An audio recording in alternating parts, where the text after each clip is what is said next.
రాజధాని హైదరాబాద్ మరోసారి అంతర్జాతీయ సదస్సుకు వేదికైంది.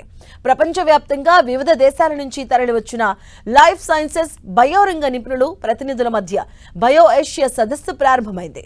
2 రోజుల పాటు జరిగే ఈ సదస్సును మంత్రి శ్రీధర్ బాబుతో కలిసి సీఎం రేవంత్ రెడ్డి ప్రారంభించారు.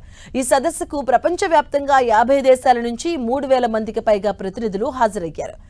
టెక్ బయో రెవల్యూషన్ నినాదంతో జరుగుతున్నటువంటి ఈ సదస్సులో life sciences, health care, bio రంగంలో 500కు పైగా కంపెనీలు భాగస్వామ్యమయ్యాయి. ఇక ప్రపంచవ్యాప్తంగా ఏఐ రంగ ప్రవేశంతో హెల్త్, లైఫ్ సైన్సెస్, బయో రంగంలో సరికొత్త ఆలోచనలు, ఆవిష్కరణలకు ఈ సదస్సు వేదికైంది.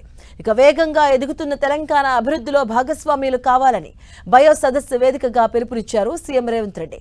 హైదరాబాద్ ను కేవలం వ్యాక్సిన్ రాజధానిగా కాకుండా ప్రపంచ జీవ విజ్ఞాన రాజధానిగా తీర్చిదిద్దాలన్న రేవంత్ పెట్టుబడిదారులను ఆహ్వానించారు. దూరదృష్టి నాయకత్వం, ప్రభుత్వ స్పష్టమైనటువంటి విధానాలతో గడిచిన 2 ఏళ్లలోనే జీవ విజ్ఞాన రంగంలో ఏకంగా 73,000 కోట్లకు పైగా పెట్టుబడులు వచ్చాయని వెల్లడించారు సీఎం. ఇక జీనోమ్ వ్యాలీ విస్తరణ, వన్ బయో ప్రారంభం గ్రీన్ ఫార్మా సిటీలో రాష్ట్ర బయో ఎకానమీకి ముందుకు తీసుకెళ్తాయన్నారు సీఎం రేవంత్ రెడ్డి.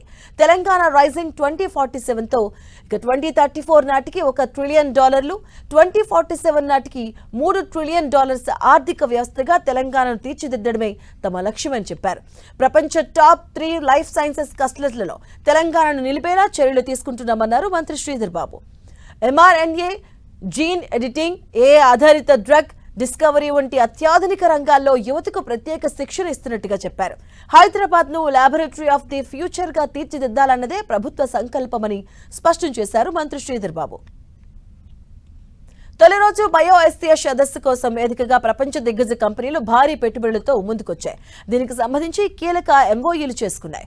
మొత్తంగా బయో ఏషియా 2026 ద్వారా ప్రపంచ జీవ విజ్ఞాన రంగానికి తెలంగాణను అడ్డాగా మార్చాలన్న లక్ష్యంతో ముందుకెళ్తుంది రేవంత్ సర్కార్.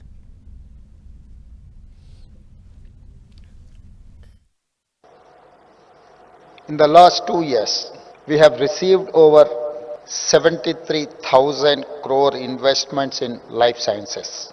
We launched our new life sciences policy at Davos recently. We majorly expanded the Genome Valley. We launched the One Bio for world-class research and innovation. We have accelerated green pharmacy. We have welcomed many global capability centers. This is not incremental growth. This success is the outcome of powerful vision. A proof of our success is BioAsia 2026.